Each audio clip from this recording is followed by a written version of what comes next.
શરૂઆત કરું છું હે અગર દુશ્મન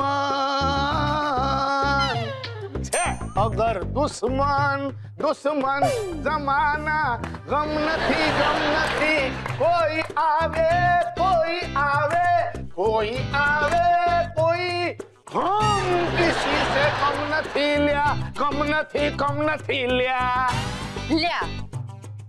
લ્યા પરથી શું ગાવું? હું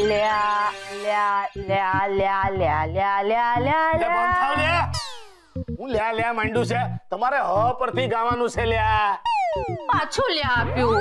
ભલે ક્લિયર કરી નાખું છો લ તમે મારા માટે રાખો અને તમે હ પરથી ગીત શરૂ કરો ચાલો. ઓકે તો ફાઇનલી એકચ્યુઅલી અમારે હ પરથી ગાવાનું કે લ્યા પરથી? હ કીધું ને ओके हम है राही प्यार के हमसे कुछ न बोलिए हम है राही प्यार के લ્યા આમાં લ્યા ક્યાંય ના આવે. ઓકે લ્યા हम है राही प्यार के हमसे कुछ न बोलिए जो भी प्यार से मिला हम उसी के हो लिए.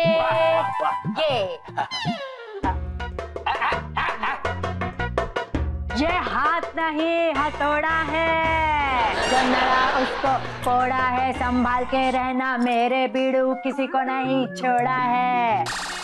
अब सल्ली भाई आवड़ी केवू गीत क्या विद्या मैडम ये बहुत एक सुपरहिट फिल्म का सुपरहिट गाना है. वो फिल्म आई है ना डाकू की चंपा उसी का गाना है. પણ આવી કોઈ ફિલ્મ ક્યારે આવી? હવે જો હવે હું તો નવી ફિલ્મો બહુ જોતો નથી એટલે મને બહુ ખ્યાલ નથી આવી છે પણ ટૂંકમાં મારા પર હ આવ્યો બરાબર ને. હા તો હું શરૂ કરું છું હા. લ્યા હમ બેવફા હરગીઝ નો થે જિંગાલાલાહુ લ્યા બંધ થાઓ હમણાં ઝીંગાલાલા નથી આખું ગીત તો પૂરું થવા દ્યો. પાછું ગાઉં લ્યા હમ બેવફા હરગીઝ ન થે પર હમ વફા કરના હકે લ્યા. હવે ઝીંગાલાલા છે હવે ગાઓ. જિંગાલાલાહુ ઉર ઉર જિંગાલાલાહુ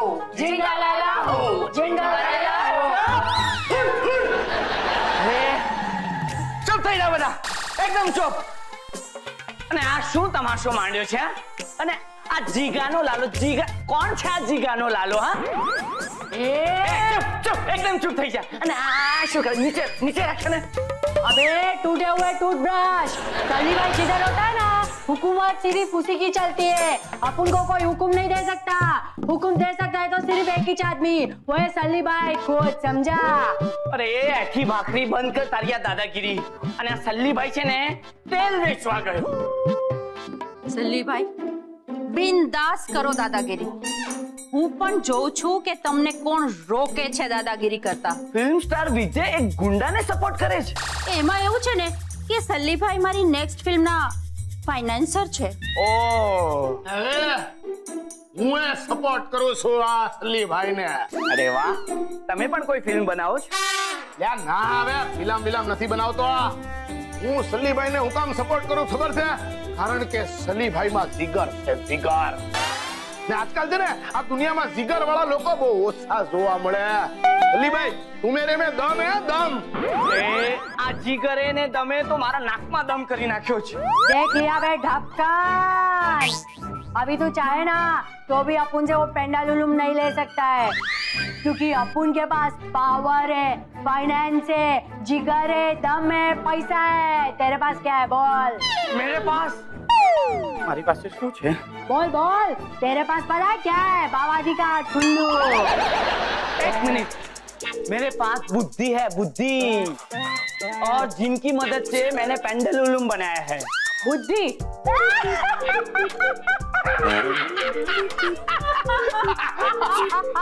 अबे छपरी तेरे पास बुद्धि होती ना तो अपन से कब का ये पेंडुलम चुरा चुका होता, समझा? एम तो सल्ली भाई मैं आपको चैलेंज फेंकता हूँ कि आज के आज ही मैं अपना पेंडुलम आपसे वापस लेकर दिखाऊंगा, और वो भी आज के आज। मैं अभी आता है। ओ हेलो, આ કપડામાં બહાર ક્યાં જાય છે? तो मैं तो नाइट सूट पहरे ब्रश पर नहीं करता। ठीक है तड़का आएगा ना, उसके बाद मैं अपना पेंडुलम लेके दिखाऊंगा, याद रखना याद। चल फोट इधर से, फोट। हाँ तो विद्या मैडम आपके ऊपर कहला है, कैसे गाना गाओ? કોઈ કહે कहता रहे कितना भी हमको दीवाना, हम लोगों की ठोकर में है ये जमाना।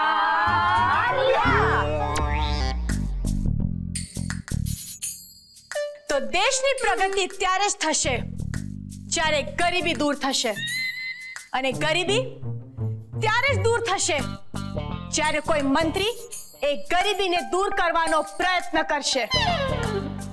પણ અફસોસની વાત તો એ છે કે આજકાલના નેતા પોતે જ એટલા ગરીબ છે કે એ લોકો મંત્રી બનતાની સાથે જ પહેલા પોતાની ગરીબી દૂર કરતા હોય છે અને ગરીબોને પોતાનાથી દૂર કરી દે છે, ખાસ કરીને વિપક્ષ પાર્ટીના મંત્રી।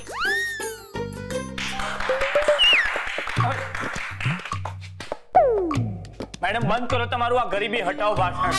અરે અત્યારે હું એક સમસ્યામાં છું, એમાં મદદ કરો ને મને।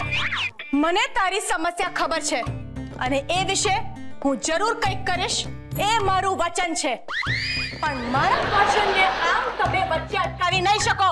એ મૂર્ખ જવાન, ગરીબી જ આપણા દેશની સૌથી મોટી સમસ્યા છે, એટલે તું તારું ડાપણ આમ વચ્ચે નહીં દોડ। અરે મેડમ તમે ભાષણ ચાલુ રાખો પ્લીઝ। તમે શું કહેતા હતા? હા, તો હું એ કહેતી હતી કે વિપક્ષના લોકો ગરીબી દૂર નથી કરતા, પણ ગરીબોને જ દૂર કરી નાખે છે। બધા ખરા સંપીને આ બોરિંગ ભાષણ સાંભળી રહ્યા છે, કારણ કે વિપક્ષના લોકોને દેશની ગરીબી જોડે કોઈ લેવા દેવા નથી। માતે આ વિપક્ષ એટલે અર્જુન સર, જે આપણા પક્ષમાં ન હોય એ બધાને વિપક્ષ કહેવાય, ઓકે? પણ હું પૂછું છું, હું એમ પૂછું છું કે બ્લેક ના પૈસા પેદા જ કેમ થાય છે? યસ, બરાબર બરાબર। માતે આ લેકના પૈસા એટલે બ્લેકના પૈસા નહીં, બ્લેકના પૈસા, બ્લેકના પૈસા એટલે જે વ્હાઈટના પૈસા ન હોય ઈ। વ્હાઈટના પૈસા એટલે એ કેવા હોય? એટલે જે ટેબલની નીચેની કમાણી ન હોય ઈ। ટેબલ? કયું ટેબલ? ઓફિસનું ટેબલ, કોઈ પણ ટેબલ। હા, અને ઓફિસ એટલે એટલે સવારે 9 થી સાંજના 5 જ્યાં જઈને લોકો કામ કરવાનો દેખાવ કરે એ ઓફિસ। હા, એમ તો લોકો ટેબલની નીચે બેસીને કામ કરે એમ? ના, કામ તો એ લોકો ટેબલની ઉપર બેસીને જ કરે, કમાણી ટેબલની નીચેથી કરે। પ્લીઝ પ્લીઝ આમ અંદર અંદર વાતો ના કરો।